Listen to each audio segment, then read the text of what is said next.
So our next reader, who is currently parting the chairs, was born on October 1st, making him a Libra. October 1st is the day of the top dog, which, like, there's a little picture of a dog there. Ain't that cute? Also sounds kind of dirty, right? Like, top dog. More often than most, those born on October 1st are likely to wind up at the top of their profession, social circle, or family structure. This is generally due less to their pushiness or aggressiveness than their ability to function and maintain a far-reaching outlook on life. The strengths of people born on October 1st, they are unique, dedicated, and dignified. The weaknesses, they are crisis-prone, indecisive, and aloof. Some advice for this person. Bring more consistency of effort into your life. Shed some of your fears and concerns. Beware of self-fulfilling prophecies and learn to delegate responsibly, really. Please welcome Tyler Smith. Oi. Ryan, you can go suck a lemon. I know. Real visceral and mean language. Can I just say how much I hate the month of Libra? It's a scale. It's like, I'm not perfectly balanced. I'm a little unbalanced. And it tilts in the wrong direction. Speaking of which, how y'all doing? It's good to see you. This is probably our last performance here at the writer's block down here. So I've only been here a year, but it's great to be here and great to see all your beautiful faces.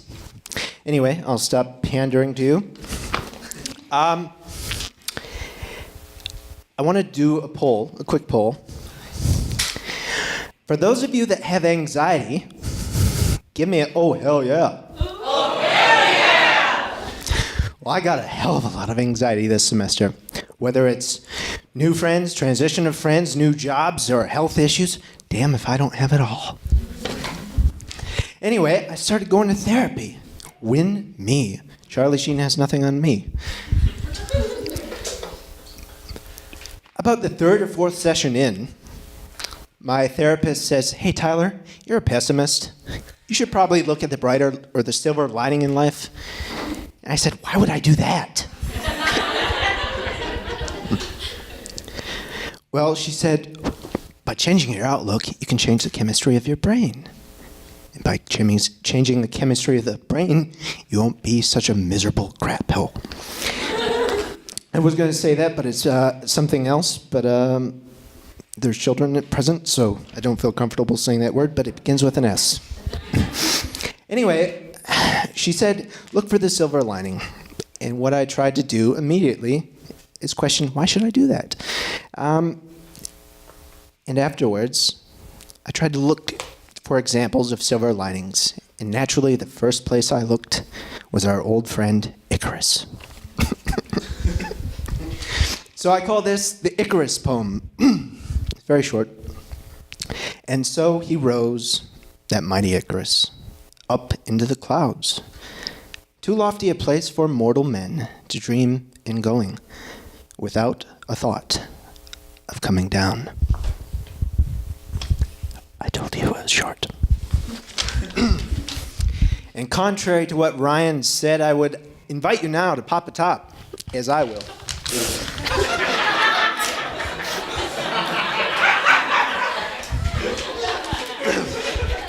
Because this all has me anxious.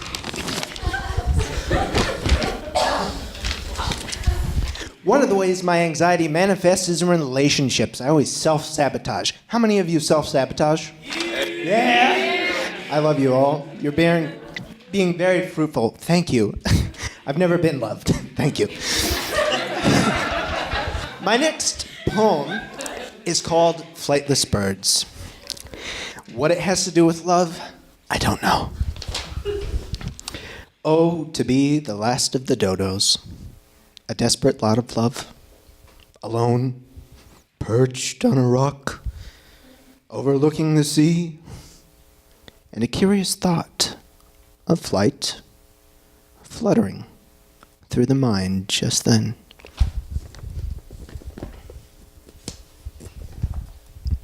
Sorry, that was depressing.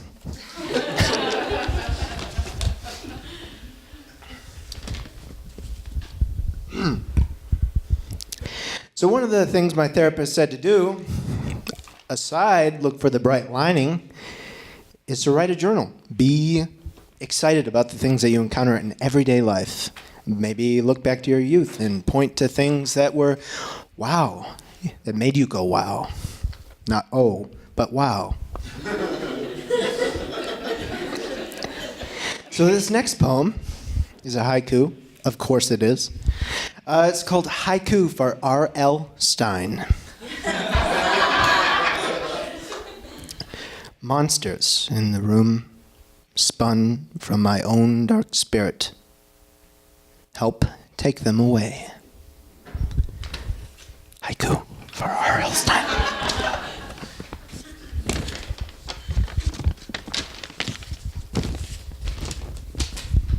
So, not to be a Debbie Downer or anything like that, my therapist, going back to that same old song,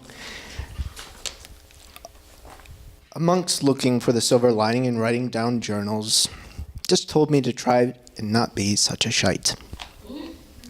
And I took that to heart a little bit, and sort of that reflected in my relationships with people. I've never been I told you earlier that I self-sabotage a little bit, but lately I've been thinking about why I self-sabotage. So the next poem is, let us say love does exist, as opposed to not.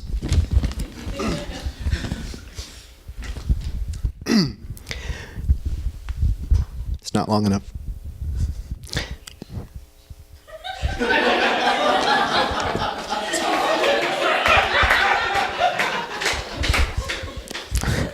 Blame it on the alcohol. That's right, I got 2 hymns before the show. Anyway, we meet crisscrossing through each other's lives, knowing the other in a language of strangers, a spark of bravery, and asking to have a coffee.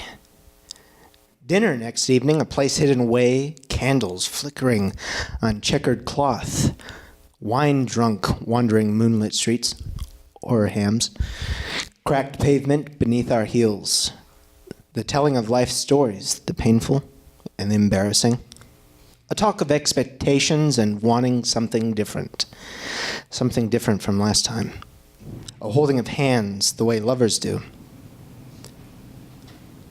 Come early morning, dingy light spasms over us and our mess of passion, the creeping thoughts in wondering if those first moments were a flashing fit of our souls at odds with not being loved for so long, or the body gone untouched, wondering if the impossibility of perfection is possible here, wondering if this person is blind or mad for wanting us, wondering if this is it, or if we should wait for something better to come along.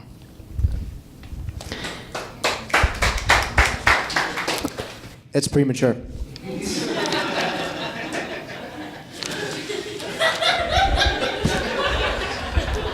I apologize in advance. UNLV cares. And to finish off my long and arduous journey, to conclude where I started, what my therapist said, Tyler, have a little faith in yourself. So I will close with this final poem called A Place in Between. It's meant to accentuate not faith in anything but myself. Faith, not in God, but the distant calm of silence.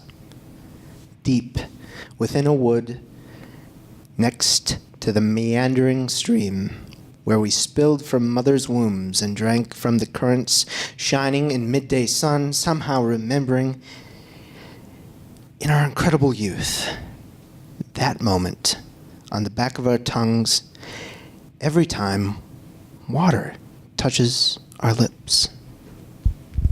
Thank you.